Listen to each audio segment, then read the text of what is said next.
Up next on Lion TV, we have a brand new episode of Discography with Lily and Lexi. Trenton Hart reporting on her homecoming festivities. And me, Jordan Bowman, here to update you about these fluctuating temperatures. All that and more, Lion TV starts now.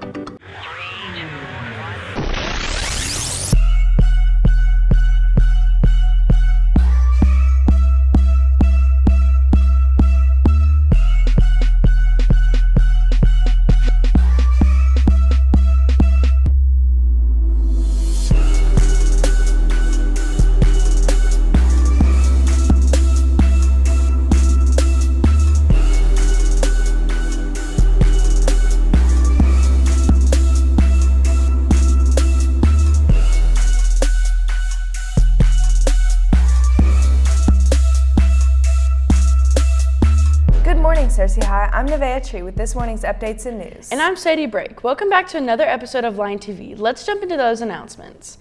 SHS will have our annual flu clinic the morning of November 4th. Packets will be given out in English classes. They will be due October 28th, and if you have questions, please email our school nurse.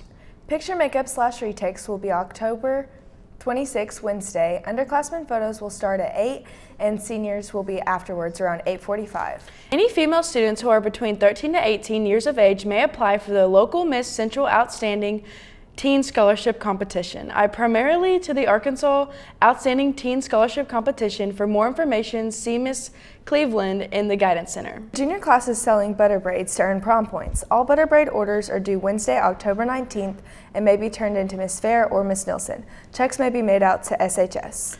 There was a college fair on Tuesday where seniors explored different careers. This is to help students get into a profession they might enjoy, such as National Guard and so much more. Every year, homecoming is one of the highlights of the school year, especially for those voted on court. That's right, Nevaeh. Trent Hart has the story on how those ladies felt on that special day. The homecoming festivities concluded. We wanted to know what went into the process of being on the court, how it feels to have this honor, and just how stressful it might have been. We were able to catch up with Queen Grace Irving and sophomore maid Hannah Robinson to tell us all about it. Getting honored to be on the homecoming court is a hope and want of many, and is very special when you are given the chance. At the pep rally, I was not expecting to get announced queen, and when I did, I got really emotional because I was just really surprised, and it was such an honor. It was very unique, I guess something that I'll never probably do again, and I don't know, I've never gotten all dressed up like that for anything, and then kind of had to walk in front of the whole school. I enjoyed being on court because it was just a really good experience, and I got to have my grandpa escort me on the field, and my family from out of town got to come and watch me, and I got to get all dressed up and get ready. Our homecoming queen for 2022, Grace Irving. Though the court can be stressful, it's mostly filled with excitement and fun. It also can be a new experience for most. My favorite part was probably the assembly and getting to dress up and get my hair and makeup done and walk in front of everyone and have my name called out.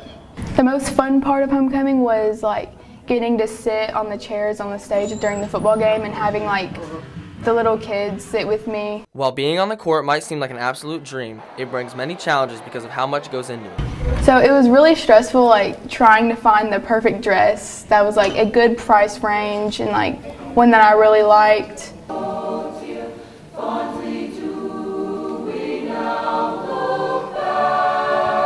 Have to get a dress and get your hair and makeup done and find shoes and find jewelry, and I don't know, I didn't have very long, kind of 2 weeks. This homecoming court is something I've always wanted to be in because I've always looked up to the queen and the court. There's a lot that goes into being on the homecoming court. It can be very fun, but just like everything, there's always a little stress that comes along with it. Now let's send it back to the news desk. Thanks, Trent, for that story. Moving on to local news. In Decatur, Arkansas, a 71-year-old man named Nelson Amos was fatally shot Saturday by a Benton County Sheriff's deputy, according to Arkansas State Police. State Police said that Sheriff's deputy had been called after someone reported hearing gunfire on Amos's property. State Police said that when a deputy later encountered Amos driving a tractor on a local road and brandishing a handgun, the deputy fired his rifle, killing Amos. State Police said there is an investigation and will be submitted in Benton County prosecutor, who will determine whether or not the deputy's actions were within the law.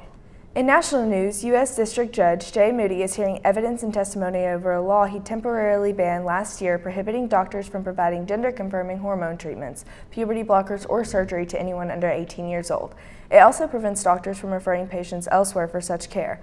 A family wants Moody to strike down the law. The trial is expected to last at least a week. In Raleigh, North Carolina, just over 5 miles on her Thursday run, Susan Carnetz was fatally shot by a 15-year-old boy whose shooting rampage killed 5 people, wounded 2, and frightened hundreds more in surrounding neighborhoods. Her husband, Tom Carnetz, said she died 1.9 miles short of her 7-mile goal for that day. Now runners across the globe are finishing the final leg of the run Carnetz never got to complete.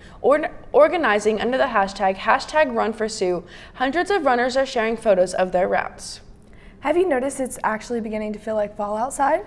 Yes, and I am so happy about it. Let's throw it over to Jordan to see just how chilly it's going to get this week. Thanks, Nevaeh and Sadie. On to today's weather. Today we'll be having a high of 72, partly cloudy with a 1% chance of rain, winds out southwest 10 miles per hour, and a humidity at 41%, and your sun rose at 7:17 a.m. On to tonight. Tonight we'll be having a low of 40 with clear skies, rain at 4%, winds south-southwest 5 miles per hour, humidity at 72%, and sunset at 6:25. On to the almanac.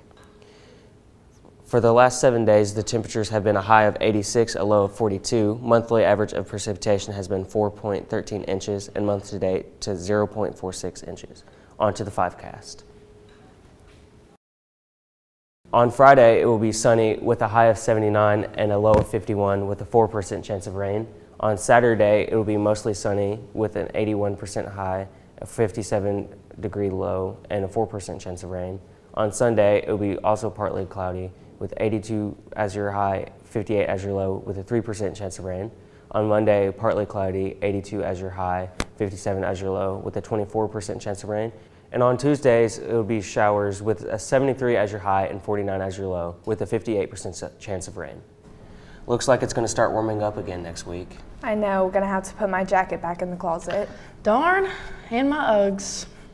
I'm getting hungry, Sadie. What's for lunch today? For lunch, we will be having cheese pizza, spicy chicken sandwich, Italian meatball sub, barbecue pork sandwich, sweet potato tots, and milk. Sounds great. Be sure to thank our lunch ladies for all the hard work they put into our delicious lunches. Hey Nevaeh, do you like Taylor Swift? Of course I do. Lexi and Lily have a brand new episode of Discography on her. Let's see what they have to say. Good morning, Cersei. Hi, I'm Lexi Farron. And I'm Lily Lindsay. Welcome to the second episode of Discography.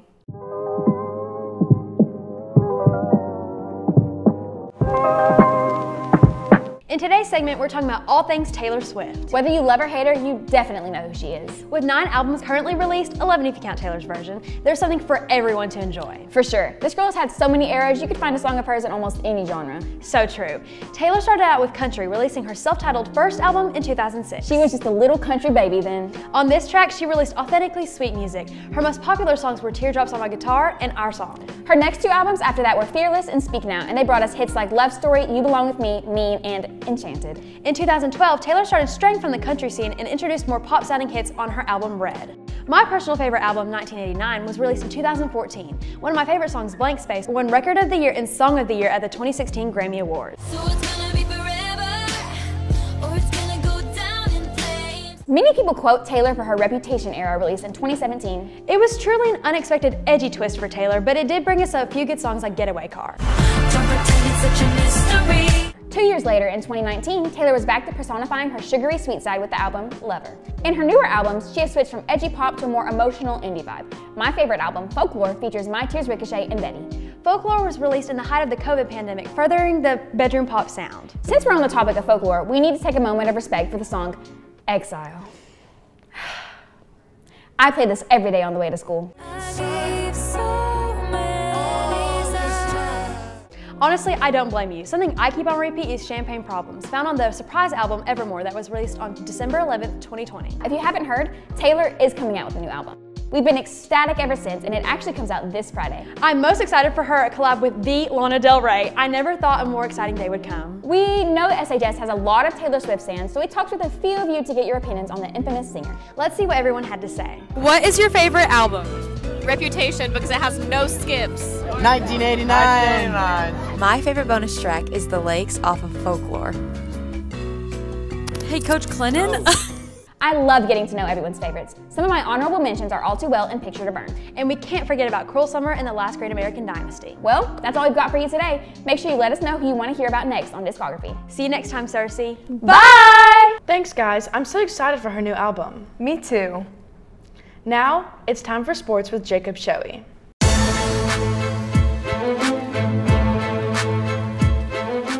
Happy Thursday, Cersei High. We got some quick sports updates to go over before going into this 4-day weekend, so let's get after it. In local sports, the Cersei Lions football team had a game last Friday where they took on the 2-4 Greene County Tech Golden Eagles.